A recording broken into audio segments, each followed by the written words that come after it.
Ludícia Discolor, pessoal. Estou de volta com a Ludícia Discolor. Na verdade não foi lugar nenhum, eu tô aqui o tempo todo. Mas a gente dá uma pausinha só para mudar o assunto.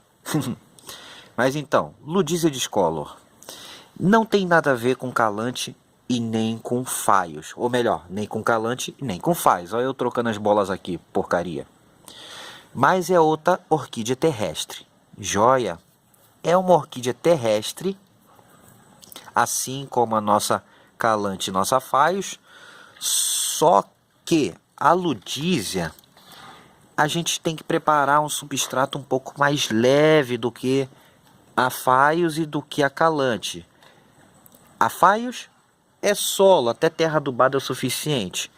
A calante já é bom a gente misturar com material para deixar mais poroso e mais levinho, como areia grossa ou como substrato pronto, tipo Top Garden, ou outro substrato floreira da vida, ou de bromélias. E a Ludícia, ela já requer mais uma coisa mais parecida com aquela terra de mato, ou seja, aquele solo de mato, onde fica aquele material de folhagem e restos de vegetação e decomposição ali, aquela camada de cima, onde tem muito detrito e aquela terra bem pretinha. Então ela requer um solo bem soltinho.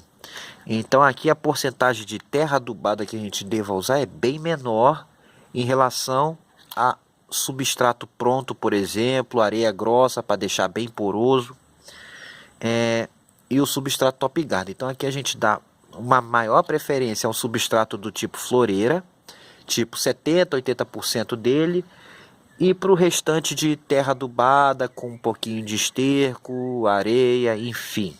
Então a gente deixa um substrato mais leve, podendo inclusive misturar substrato de orquídea, pessoal, ok? Que ela é uma planta mais sensível, mais delicada. Mas também é uma planta muito fácil de cultivo e bem rústica também, se tomar os devidos cuidados. Mas como é que essa planta se comporta, galera? Isso que vocês querem saber, né? Vocês estão vendo essas ludícias floridas aqui, belíssimas. E vamos tentar entender um pouco do comportamento dessa planta. Vamos lá, então. Bom, pessoal, aqui está a nossa Ludícia Discolor, que tem umas variedades muito belíssimas, mas essa é a mais comum da gente encontrar. É uma orquídea que é mais bonita pela folha até do que pelas flores individualmente.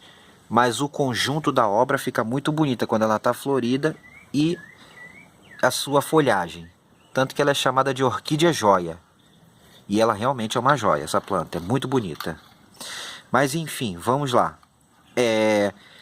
Agora, assim como a faios, nessa mesma época as ludícias estão floridas, ou seja, a metade de inverno para frente, entre agosto e setembro, né? Entrando para o terço final, para o final do inverno, elas estão florescendo. E a sua floração dura em média um mês e meio também, uma floração bem durável. E nessa época que vocês podem ver aqui, ó, ela tem uma floração diferente das outras que eu falei, da faios e da calante. A sua floração é terminal, ou seja, a haste vem na ponta dos ramos que se desenvolveram, ó.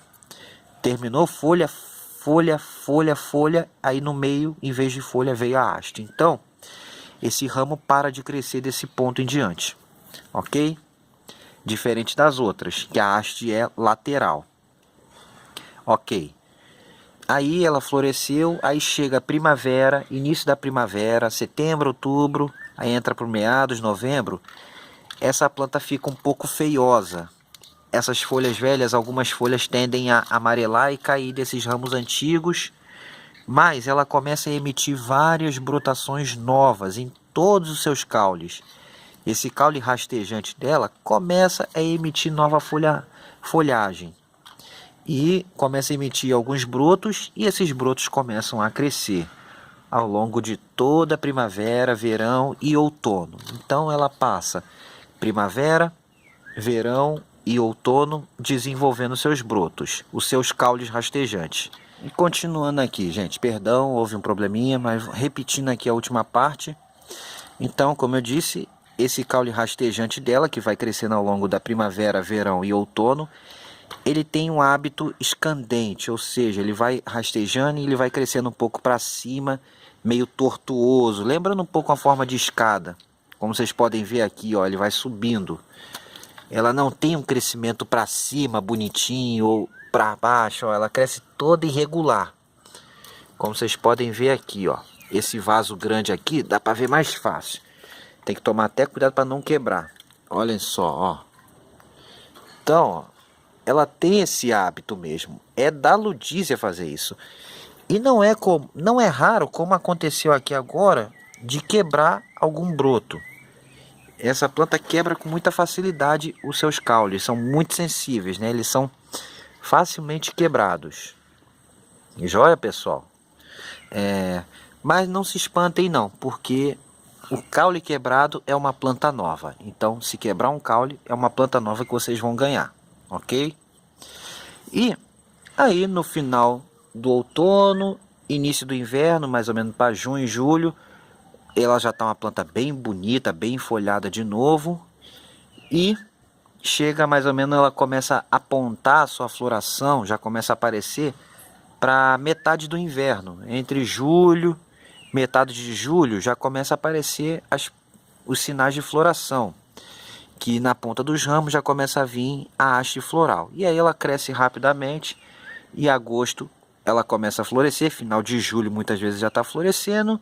E aí o ciclo se repete, ok? Então é basicamente esse o ciclo da nossa Ludísia discolor, que é uma planta belíssima. Eu acho belíssima, pessoal. Muita gente acha uma plantinha boba, sem graça, mas eu acho muito bonita. A sua folhagem junto com a floração é muito bonita. Ela realmente é uma planta que vale a pena a gente ter. E, continuando, aí o ciclo se repete. E agora o seguinte, em relação à época de replante, essa planta dá para replantar praticamente o ano inteiro, que é uma planta que se recupera muito fácil. A gente planta a Ludísia de duas maneiras. Podemos tirar um ramo inteiro daqui com raiz e replantar, ou pegar uma divisão desse caule que ela tem rastejante, esse caule herbáceo aqui, ó, não é o pseudobulbo, é um caule herbáceo mesmo, bem tenro. A gente pode pegar esse caule, uma porção dele, de preferência com a ponteira, né, com essa ponteira aqui de crescimento, mesmo sem raiz, e enfiar num novo vaso com um substrato devidamente adequado. Ela com o tempo vai enraizar e vai emitir uma nova brotação, ou continuar crescendo a brotação que já estava, e vai continuar seu crescimento normal. E ela vai rastejando, vai se enrolando e vai ficando toda bagunçada. Essa é a nossa Ludísia. Mas se vocês querem uma época melhor para replantar, é após a floração, que depois desse período de floração ela tende a emitir muita brotação. Então é uma época melhor, primavera, verão, sempre. Tipo de vaso para nossa Ludísia. Por causa do jeitão que ela caminha, é mais recomendado a gente usar vasos que tenham a boca mais larga, mas que sejam rasos. Aqueles vasos tipo bonsai são muito recomendados para Ludísia. Então, pessoal, elas não precisam assim de tanta profundidade de substrato.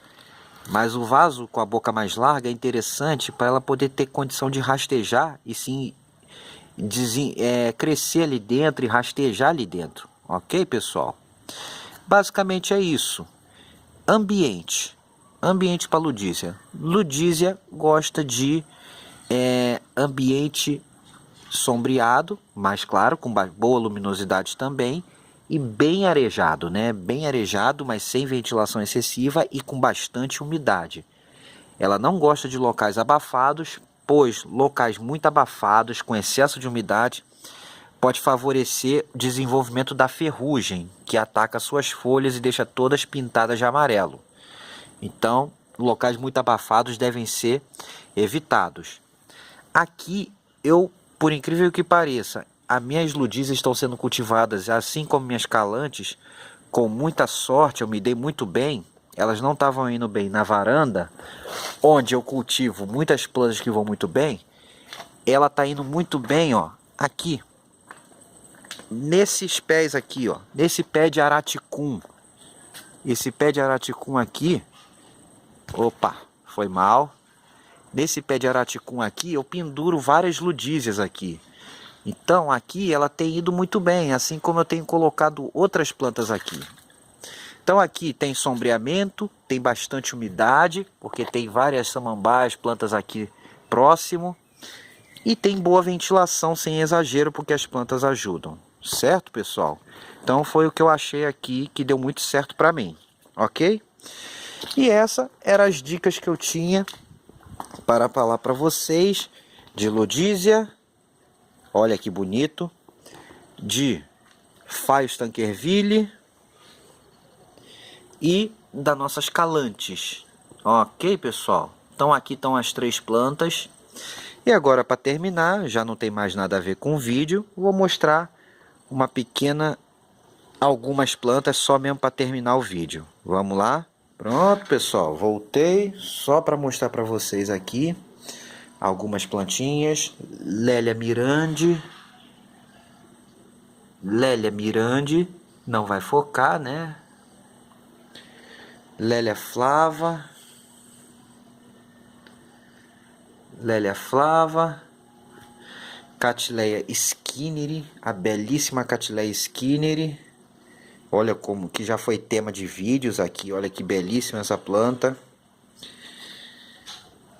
Uma valquerianazinha, que também já foi tema de vídeo, não tem muita forma, mas tem uma cor bonita. A minha gigantesca Cattleya metistoglossa, que também já foi tema de vídeos. Belíssima planta, tem uma outra vindo. E esse Paphiopedilum aqui, para vocês, pessoal. E isso que eu tinha para mostrar para vocês. E espero que tenham gostado de mais esse vídeo ou dica. E fiquem aqui no canal Planta Esse Mistério. E se gostaram, deem o joinha no vídeo, galera. Conto com o joinha de vocês para ajudar o canal cada vez mais. E forte abraço a todos e até a próxima em Plantas e Orquídeas Sem Mistério. Fui, pessoal! Opa, pessoal, voltei rapidinho aqui para mostrar para vocês. Como eu tinha prometido e já ia quase esquecendo, essa é a Phaeus calante que eu falei para vocês. Cruzamento entre Phaeus e calante. Aqui é eu esqueci o nome dessa aqui agora, dessa Phaeus calante, mas é um híbrido bem tradicional. Eles são muito bonitos, muito floríferos e coloridos. E como vocês podem ver, ela fica uma coisa mesclada entre Phaeus e calante. E ela fica meio irregular. Ela está brotando agora, não tem haste porque é uma planta nova. E os seus bulbos ficam mais parecidos com o bulbo da calante, e as folhas também. Só que ela fica mesclada, as suas hastes ficam nem tão rígidas, nem tão flexíveis e ficam muito floríferas. Então aqui só para vocês, essa é a nossa Phaeus calante, pessoal. Uma planta que cresce bastante, fica com porte grande, mas ela aqui ainda está pequena e brotando muito. Isso aqui ela puxa de bom da Phaeus. Ela não precisa ficar dividindo os bulbos igual a calante. Ela puxa isso aqui, fica uma planta muito robusta e muito fácil de cultivo. E o ambiente semelhante ao ambiente da Phaeus também. Ok, pessoal? Era só isso. Agora sim, fui. Abraço a todos.